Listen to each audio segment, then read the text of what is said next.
Good morning my dear students. कैसे हो आप सभी। स्वागत है आप सबका टी विद केमिस्ट्री के ऑनलाइन प्लेटफॉर्म पर। और मिशन 95 प्लस का एक और प्यारा सा सेशन लेके हाजिर हूं मैं। पीछे देख सकते हो स्क्रीन पर आपको दिखाई देंगे पीवाई क्यूज जो कि हमारे एग्जामिनेशन में आए हुए हैं अभी तक।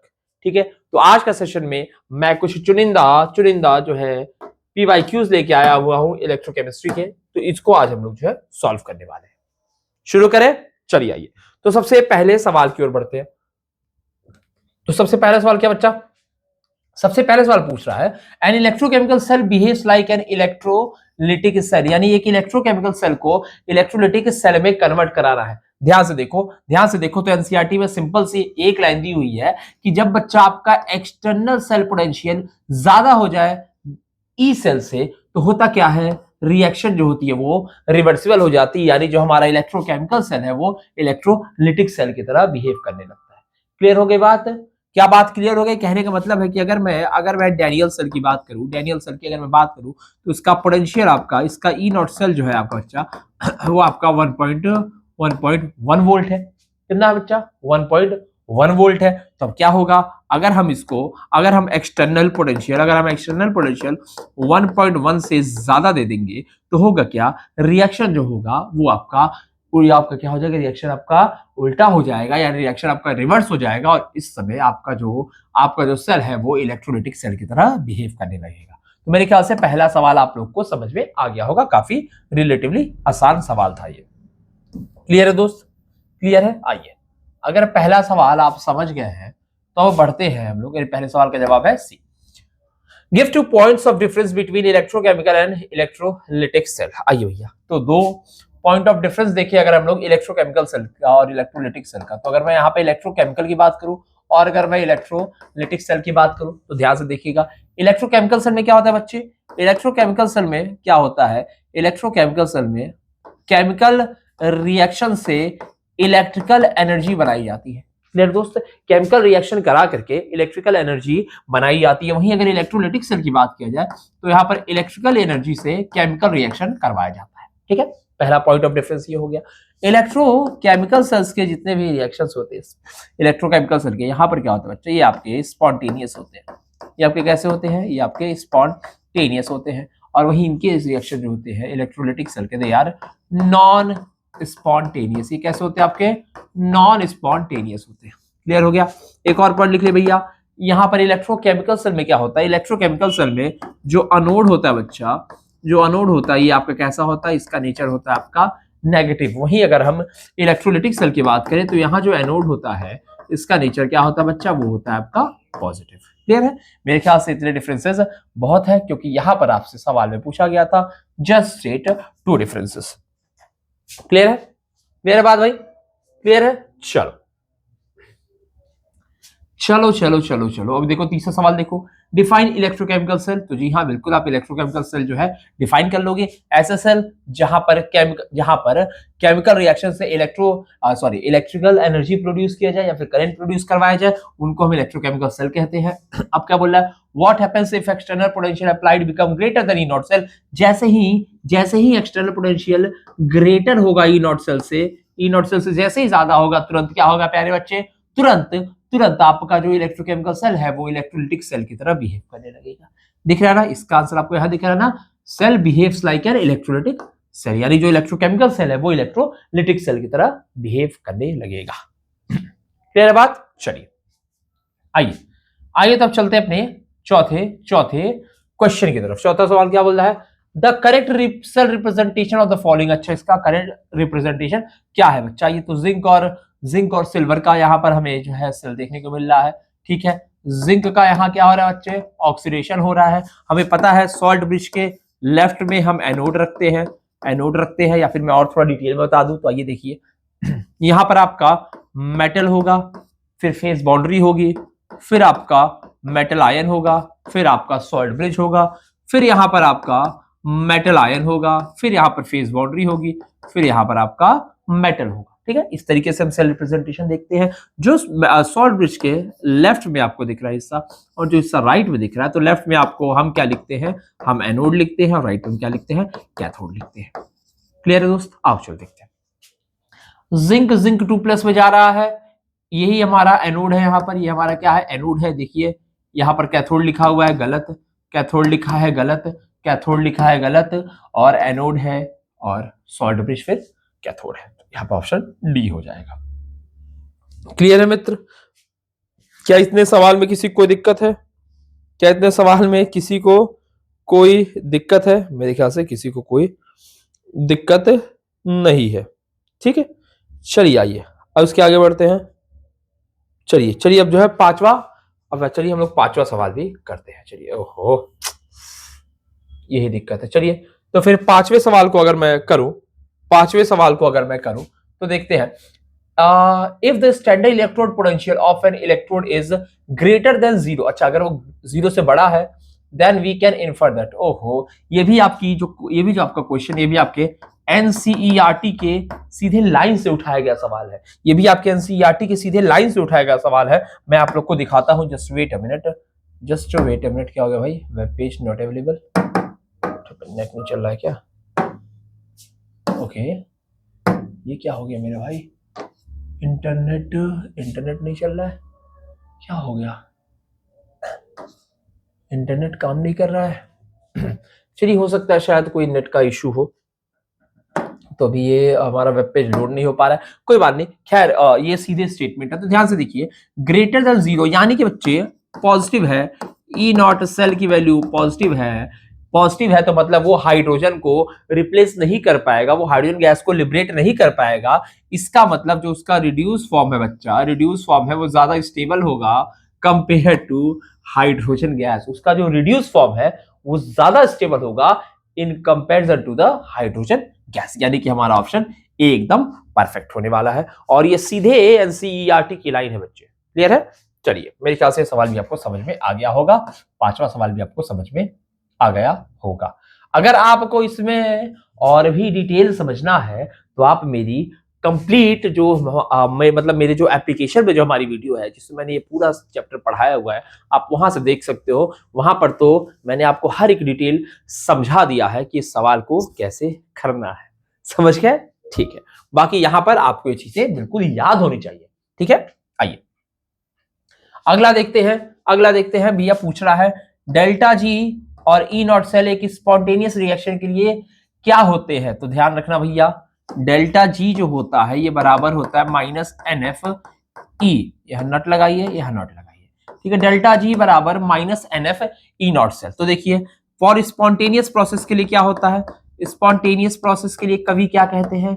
For spontaneous process delta G must be negative. Delta G क्या होना चाहिए बच्चा लाल? नेगेटिव होना चाहिए। एंड इन ऑर्डर की डेल्टा जी आपका नेगेटिव रहे, यहां पर नंबर ऑफ इलेक्ट्रॉन तो आपके नेगेटिव होंगे नहीं, फराडे कांस्टेंट है, नेगेटिव होगा नहीं। That means E naught cell के साथ ही हम लोग छेड़छाड़ कर सकते हैं। ई नॉट सेल अगर आपका पॉजिटिव होगा तो ये ओवरऑल वैल्यू आपकी नेगेटिव रहेगी, लेकिन अगर ई नॉट सेल अगर आपका नेगेटिव हो जाता है तो नेगेटिव नेगेटिव मिलके इसे पॉजिटिव बना देंगे, जो कि हमारा आंसर नहीं होगा बाबू, जो कि हमारा आंसर नहीं होगा। इसका ये मतलब है कि भैया डेल्टा जी आपका नेगेटिव होना चाहिए और ई नॉट सेल कैसा होना चाहिए? ई नॉट सेल आपका पॉजिटिव होना चाहिए। Delta G negative, E naught cell negative, positive C. ठीक है, कोई दिक्कत? देखिए कितना अच्छा सवाल है।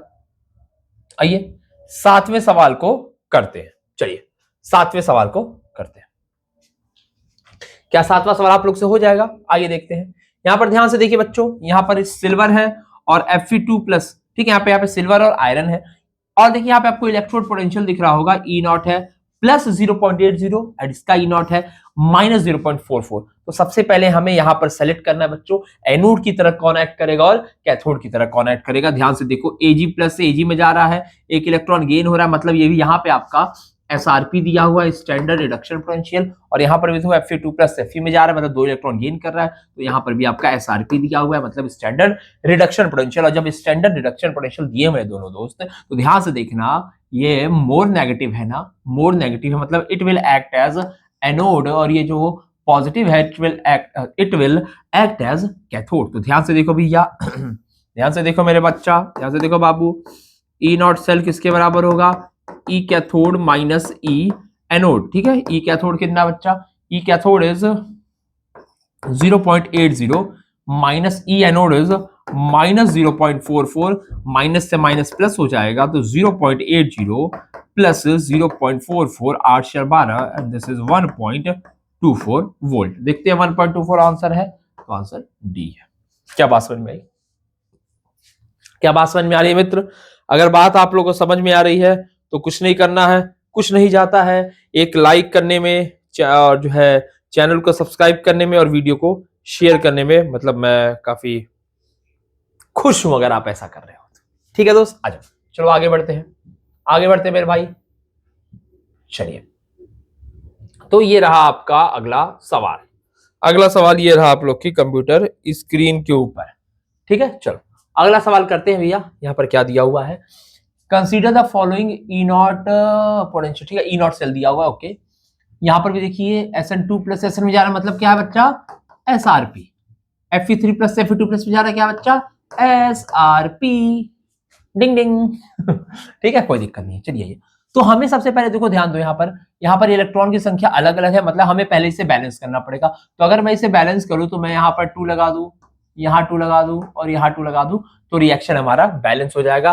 दैट मीन्स Fe, मतलब Fe का जो स्टोइकोमेट्रिक कोफिशिएंट है वो 2 आने वाला है, तो चारों में दिया गया है, कोई बात नहीं। अब ध्यान से देखो, किसको एनोड लोगे, किसको कैथोड लोगे, ये देखना है। तो ना अभी अगर SN की बात करें तो माइनस 0.14 है और ये प्लस 0.77 है, इसका मतलब ये आपका होगा कैथोड और ये आपका होगा एनोड। ठीक है, तो अब देख लो ध्यान से, एनोड पे क्या होता है, एनोड पे होता है ऑक्सीडेशन। कैसे याद रखोगे, anode left oxidation negative electrode. जो भी तुम्हारा इलेक्ट्रोकेमिकल सेल होते हैं उसमें एनोड तुम्हारे लेफ्ट में पाया जाता है, उस पे ऑक्सीडेशन होता है, उसका जो नेचर है वो नेगेटिव होता है। ठीक है, तो इसको आप याद कर सकते हो बाय द न्यूमोनिक अलोन। ठीक है, anode left oxidation negative electrode. तो ध्यान से देखो, now this is anode, this is cathode. तो भैया कैसे निकालोगे, कैसे निकालोगे तुम इसका ई नॉट सेल, देखो ई नॉट सेल बराबर हो जाएगा, अच्छा वो निकालना है, ई कैथोड माइनस ई एनोड। कैथोड क्या बच्चा आपका, कैथोड है आपका 0.77 minus 0.14, now this is plus 0.91। तो पहले तो यहां से माइनस वाले ऑप्शन काट दो, माइनस वाला एक ही ऑप्शन है, और भैया एक ये 1.68 है, ये भी गलत हो गया, यानी 2 हमारे प्लस वाले ऑप्शन बचते हैं, 2 प्लस वाले हमारे ऑप्शन बचते हैं। अब इसमें देखो क्या करा रहा है वो देखते हैं। तो भैया पहले केस में क्या करा रहा है, इसका क्या होगा, SN का क्या होगा, SN का होगा बच्चा ऑक्सीडेशन। देखते हैं SN का ऑक्सीडेशन कहां हुआ है इन दो केसेस में। SN चेंज हुआ, SN2 प्लस में ऑक्सीडेशन है, SN2 प्लस चेंज हुआ है, SN में रिडक्शन है, ऑप्शन नहीं होगा, मतलब बी हो जाएगा हमारा आंसर। देख रहे हो एलिमिनेशन का, एलिमिनेशन की पावर देख रहे हो बच्चे, देख रहे हो, मजा आ रहा है, हाँ मजा आ रहा है ना। चलो ऐसे ऐसे सवाल करते चलो, ऐसे ही सवाल करते चलो, मजा आ जाएगा दोस्तों। आगे बढ़ते हैं, अगला सवाल क्या दिया हुआ बच्चे, कैलकुलेट करना EMF of the following cell at 298 kelvin, जिसमें आपका जो है सेल पोटेंशियल है वो यहां पर दिया हुआ बच्चों, सॉरी मतलब कंसंट्रेशन यहां पर दिया हुआ है। ठीक है, कोई दिक्कत नहीं है। आइए चलिए इस सवाल को हम लोग करते हैं। ठीक है, जस्ट 1 मिनट का मुझे समय दीजिए, मैं बस आ रहा हूं, एक कॉल है बस 1 मिनट।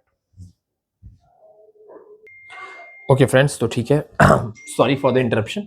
आइए देखिए, तो अगर मैं ध्यान से, क्वेश्चन कौन सा चल रहा था, हाँ ठीक है, अच्छा ये सवाल चल रहा था, जस्ट अ मिनट। ठीक है, कैलकुलेट करना EMF of the following cell. ठीक है, आयरन और हमारा शी है यहाँ पर, ओके ठीक है, आयरन और शी के साथ है, given that E naught cell इतना दिया हुआ है। आइए चलिए, तो यहाँ पर क्या कैलकुलेट करना, हमें ईएमएफ कैलकुलेट करना है, तो हमें यहाँ पर लगाना है नंस इक्वेशन। नंस इक्वेशन क्या है बच्चा, E cell is equal to E naught cell minus 0.0591 upon n log, यहां जाएगा बच्चा प्रोडक्ट अपॉन रिएक्टेंट। ठीक है, कंसंट्रेशन ऑफ प्रोडक्ट या फिर कहें और नीचे कहें रिएक्टेंट। ठीक है, आइए चलिए, ठीक है आइए बच्चा चलिए अब यहां पर अगर ध्यान से देखा जाए तो हमें पहले तो इसको भैया बैलेंस करना पड़ेगा, तो और चलो इसको बैलेंस कर लेते हैं। बैलेंस कर लेते तो क्या बच्चा, क्या हो रहा है यहाँ पर, पहले देखो एनोड क्या है, एनोड हमारा आयरन का है, कैथोड हमारा हाइड्रोजन का। तो एनोड पे क्या होता है बच्चों, एनोड पे होता है ऑक्सीडेशन, यानी Fe कन्वर्ट होगा Fe2 प्लस में और साथ में देगा 2 इलेक्ट्रॉन, इसमें कोई दिक्कत नहीं है, कोई दिक्कत नहीं है। दूसरा क्या भैया, रिडक्शन हो रहा है, रिडक्शन क्या हो रहा है, H plus will gain a electron and will form H2, पर ये तो बैलेंस नहीं है, दैट मीन्स हमें इसको 2 से, तो भी हमारा बैलेंस हो गया। तो तो आज बच्चों ध्यान से देखोगे तो यहां से मिलेगा Fe plus 2H plus gives out, क्या दे रहा है भैया, Fe2 plus plus H2। Clear है? क्लियर है यहां से? आइए चलिए, अगर ये चीजें क्लियर हैं तो अब हम देखते हैं फिर 2 प्लस, ठीक है चलो, तो यहां से हम रखते हैं ध्यान से देखो, ई सेल की वैल्यू रखते हैं, ई सेल निकालते हैं, ई सेल बराबर हो जाएगा ई नॉट सेल कितना दिया है 0.44 दिया हुआ है, 0.44 माइनस 0.0591 अपॉन एन, एन यहाँ पे क्या बच्चा 2 इलेक्ट्रॉन है, देखो 2 इलेक्ट्रॉन का हेरफेर है, तो एन यहाँ पर हो जाएगा 2 लॉग ऑफ, ऊपर जाएगा आपका Fe2 प्लस का concentration that is 0.01, that is 0.01 या फिर कहें 10 टू द पावर -2 अपॉन नीचे जाएगा आपका H प्लस का कंसंट्रेशन, H प्लस का कंसंट्रेशन कितना बच्चा, H प्लस का कंसंट्रेशन आपका 1 मोलर है, यानी नीचे आपका जाएगा 1 मोलर और इसका जाएगा स्क्वायर, क्योंकि यहाँ पे स्टोइकियोमेट्रिक कोएफिशिएंट क्या है 2 है। क्लियर है? आओ चलो इसको अब सॉल्व करते हैं, तो 0.44 माइनस 0.0295 और क्या हो जाएगा लॉग, ये हो जाएगा, now this will convert two plus, नहीं चलो इसको ऐसे नहीं करते हैं तो भी गड़बड़ हो जाएगा थोड़ा सा, ये लिखोगे भैया log, this is log 10 to the power -2, ठीक है, तो इसको हम लिख सकते हैं 0.44 माइनस 0.0295 हो जाएगा, इसके बाद -2 लॉग 10, देखो 2 से 2 लेना नहीं चाहिए था, वो कट जाता है यहाँ पर, खैर कोई बात नहीं। Now this is 0.44 minus 2 log 10 is 1 and इसको करेंगे प्लस हो जाएगा, इसको करेंगे 0.0591 हो जाएगा, देखो भैया 0.4 यहाँ पर तुम्हारा 1 आ गया, 9 है, 9 आ गया, 5 4 13 कैरी 1 1 1 1 कैरी 1 हो गया भाई,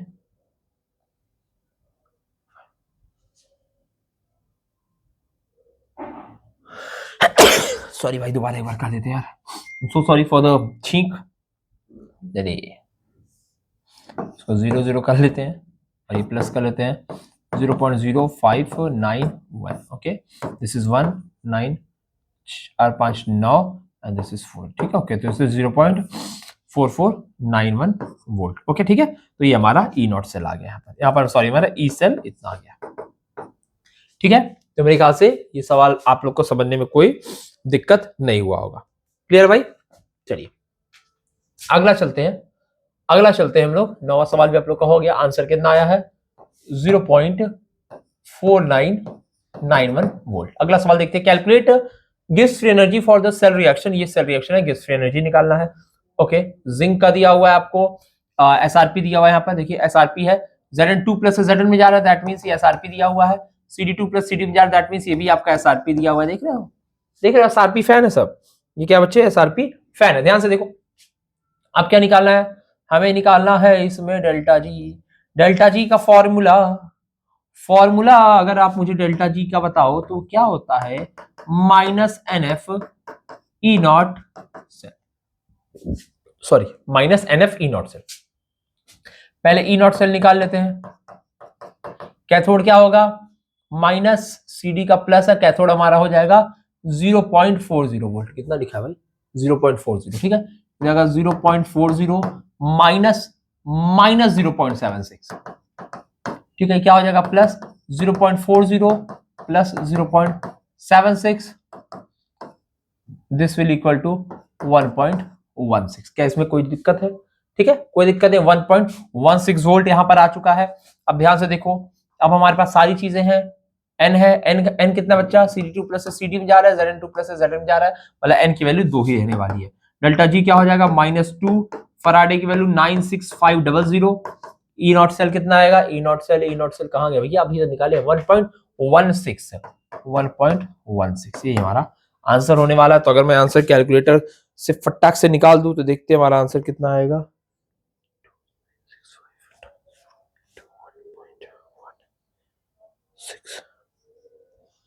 चलो कितना आ रहा है आंसर, ओके चलो भाई लिख लो आंसर लिखो भाई इसका, ये आंसर आपका 223880, कितना आ रहा है, सही है ना, 223880 जूल पर मोल। ठीक है, ये आपका आंसर आ रहा है। कोई दिक्कत इसमें?